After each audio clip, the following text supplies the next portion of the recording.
Na-amaze ako. Napababa ako ng sasakyan. Kanina pa ako na-amaze. Sobrang pansinin itong Giorno na to, ha.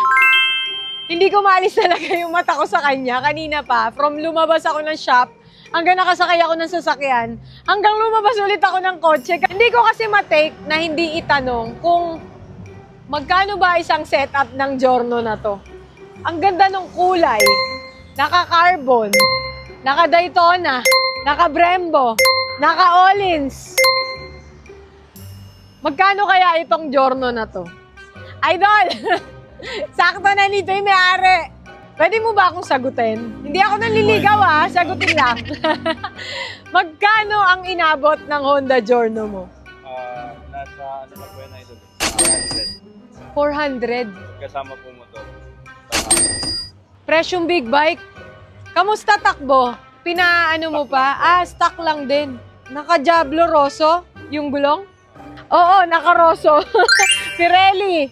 Naka-Pirelli na Rosso. Alam naman natin na Pirelli Rosso, hindi basta-basta. Ano yung mags mo, idol? GP Racing, idol. GP Racing. Tapos Brembo. So, saan inspired itong setup mo? Sa Thailand, idol. Thailand. Anong nakapag-inspire sa'yo? Bakit ka gumastos ng 500,000 para sa Wala, Giorno? idol, Ano lang Board? nakikita ko lang, Parang Board lang, no? setup lang. Sana all. Ang ganda ng ano mo, idol. Motor mo. May mas madiin pa. So yung setup mo 400,000, hindi pa yun yung todo. Magkano sa tingin mo ang todo na setup ng isang Giorno? Maabot, idol, na ano yung mga 1M. 1M? Kapresyo ng big bike talaga yun, 1,000cc. May bala ka pa bang i-upgrade to? Okay na, idol. Okay na? Baliw na, no? Okay na rin yung gastos mo eh. Sobra na rin. Meron kang big bike. Wala, idol. Ito lang talaga. So ito talaga yung ginastusan mo, no? Nagbabalak ka. O okay ka na dito? Okay na. Pero idol, ang ganda. Sobrang na-appreciate ko. Anong pangalan mo, idol? Fernando. Fernando. So, ano kayo? May club kayo ng Giorno dito? Oo, meron, idol. Ano po, ako po si Fernando D. Taga-Barangay Bayawas po, Ordaneta.